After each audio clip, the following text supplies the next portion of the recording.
रघुवंशी हत्याकांड में शिलांग पुलिस ने अब तक कुल 8 आरोपियों को गिरफ्तार कर लिया है। वहीं इस मामले में अब नया मोड़ सामने आया है, जिसमें राजा रघुवंशी के भाई सचिन रघुवंशी भी विवादों में घिरते नजर आ रहे हैं। एक युवती ने शारीरिक और मानसिक शोषण का आरोप लगाया है।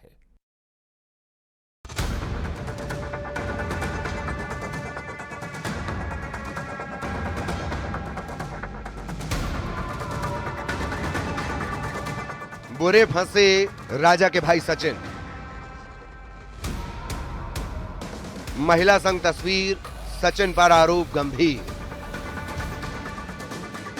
महिला ने मांगा इंसाफ, सचिन का हो हिसाब। राजा हत्याकांड की गुत्थी अभी सुलझी भी नहीं है कि राजा के भाई सचिन रघुवंशी पर एक बड़ा आरोप लगा है। एक महिला ने उसके भाई सचिन रघुवंशी पर कई आरोप लगाए। कई तस्वीरें भी सामने आई, जिसमें मंदिर में शादी से लेकर महिला के साथ साइकिल की सैर और एक बच्चे और महिला के साथ सचिन नजर आ रहा है।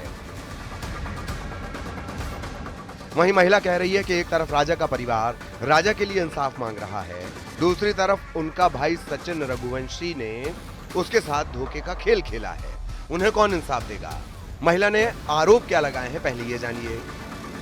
महिला ने शारीरिक और मानसिक शोषण का आरोप लगाया है। आरोप है कि सचिन रघुवंशी ने उसे 2 साल तक पत्नी की तरह रखा, उसका शारीरिक और मानसिक शोषण किया। पीड़िता का दावा है कि इस रिश्ते से उसे एक बेटा भी है, लेकिन जब ये संबंध सचिन के परिवार को पता चले तो उसने महिला को छोड़ दिया और उससे सभी संबंध तोड़ लिए। पीड़िता ने यह भी बताया कि उसने इस मामले की शिकायत पहले भी पुलिस में दर्ज करवाई है, जिस पर मामला दर्ज कर कार्रवाई हुई थी। इस दौरान सचिन को जेल भी जाना पड़ा था और बच्चे का डीएनए टेस्ट भी करवाया गया था। पीड़िता ने कहा कि जब सचिन रघुवंशी अपने भाई राजा के लिए न्याय मांग रहे हैं तो उन्हें खुद भी अपने किए का जिम्मा लेना चाहिए। मेरे और मेरे बच्चे को भी न्याय देना चाहिए। फैमिली पूरी मिलके राजा के लिए न्याय मांगने के लिए आप लोगों से बोल रहे हैं कि हमें न्याय दिलवाएं। सबसे उनका यही कहना है कि हमें न्याय चाहिए राजा के लिए। तो सर, मैं भी पीड़िता हूँ, मेरे पास भी सचिन रघुवंशी का लड़का है और सचिन रघुवंशी मेरे साथ में रहा है। हस्बैंड वाइफ जैसा रिश्ता रखा इसने मेरे साथ में, और फिर बाद में मुझे छोड़ दिया है। आज मैं दर दर के भटक रही हूँ उसका छोटा सा बच्चा लेके, और 1.5 साल से पेट से लगा के यहाँ तक का मेरे बच्चे को मैंने 1.5 साल का अकेली ने कर दिया है सर। तो मेरा भी यही कहना है कि मुझे भी सचिन रघुवंशी से न्याय चाहिए। आप लोगों से भी यही कहना है कि मुझे न्याय चाहिए।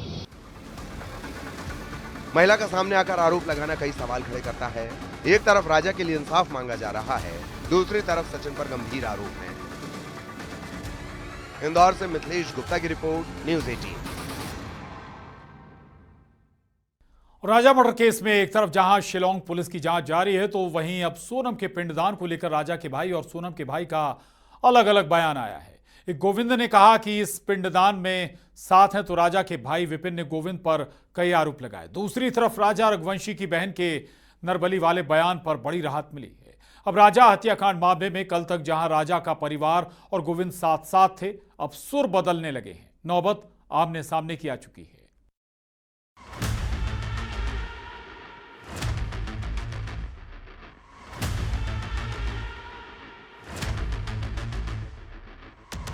कल तक राजा के परिवार और गोविंद के सुर एक साथ थे, लेकिन अब हकीकत कुछ और है। दोनों के सुर बदलने लगे हैं। कल तक राजा की मां के गले लिपटकर रोने वाला सोनम का भाई गोविंद साथ होने की बात कर रहा था, तो वहीं आज वो सोनम की तरफ से केस लड़ने की बात कर रहा है। तो वहीं दूसरी तरफ राजा रघुवंशी का परिवार अब सोनम का पिंडदान करना चाहता है, जिसको लेकर सोनम के भाई गोविंद का बड़ा बयान सामने आया। गोविंद ने कहा कि अगर राजा का परिवार सोनम का पिंडदान करना चाहता है तो हम भी पिंडदान में साथ रहेंगे। पिंडदान करना है तो ये कर सकते हैं और इनको पूरा अधिकार है, और हम पिंडदान में भी हम भी साथ में रहना चाहते हैं।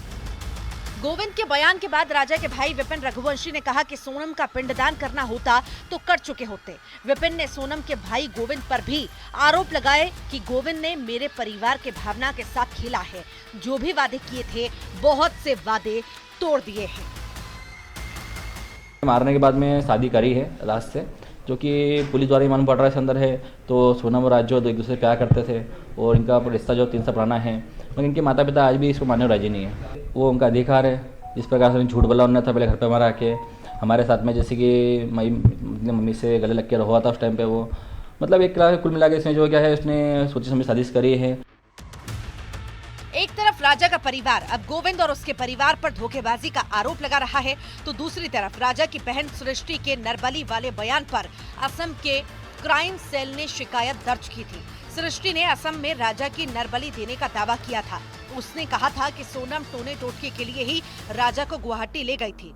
असम पुलिस ने जो नोटिस सृष्टि को भेजा है, इसमें लिखा है, वर्तमान जांच में हमारे पास आपसे पूछताछ करने के लिए उचित आधार है। सृष्टि को पक्ष रखने के लिए गुवाहाटी बुलाया गया है। सूत्रों के मुताबिक पुलिस ने जांच के दौरान धार्मिक भावनाओं को आहत करने से जुड़ी धाराओं में केस दर्ज किया था, जिसके बाद सृष्टि अपने पोस्ट पर माफी मांग चुकी है। मेरे भाई ने सोनम रघुवंशी के साथ 7 फेरों के साथ 7 जन्म का वादा किया था और आज वो 7 दिन नहीं रह पाई उसके साथ। ऐसा क्या किया था मेरे भाई ने जो उसको मार डाला। माफी के बाद सृष्टि पर असम पुलिस ने केस दर्ज नहीं करने का फैसला किया है। इधर राजा की मां उमा से गले लगकर रोने वाला सोनम का भाई गोविंद भी रघुवंशी परिवार के निशाने पर आ चुका है। राजा के भाई विपिन ने उसको धोखेबाज बताकर नार्को टेस्ट कराने की मांग की है। इंदौर से मिथिलेश गुप्ता की रिपोर्ट, न्यूज़ 18।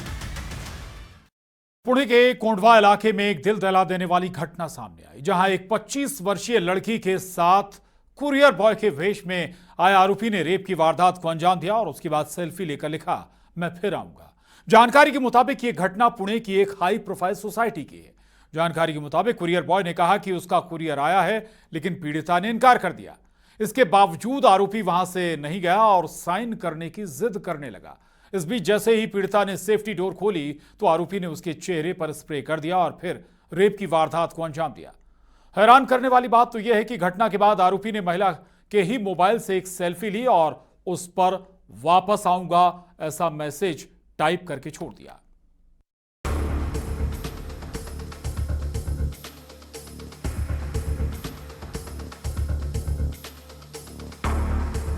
एक बैंक का लिफाफा लेकर वो लड़का गली गली घूम रहा था। फिर उसने कोंडवा इलाके की एक हाई प्रोफाइल हाउसिंग सोसाइटी में जाना तय किया। हाथ में एक लिफाफा था। वो उस घर के दरवाजे पर पहुंचा। एक महिला रहती थी। उसने घंटी बजाई। महिला ने जब दरवाजे के पीछे से पूछा कौन, तो लिफाफा लेकर आवाज दी, बैंक से लेटर आया है। हालांकि महिला ने यह बोलते हुए लेटर लेने से मना कर दिया कि उसका कोई लेटर नहीं आने वाला है। इसके बावजूद आरोपी वहां से नहीं गया और साइन करने की जिद करने लगा। आरोपी ने युवती से कहा कि वो पेन लाना भूल गया है और दस्तखत जरूरी है। महिला पेन लेने के लिए अंदर गई, वापस लौटी और सेफ्टी डोर खोला। जैसे ही सेफ्टी डोर खोला, आरोपी ने उसके चेहरे पर स्प्रे किया, फिर उसके घर में घुसा। आरोपी ने दरवाजा बंद किया और उसके साथ रेप जैसी वारदात को अंजाम दिया।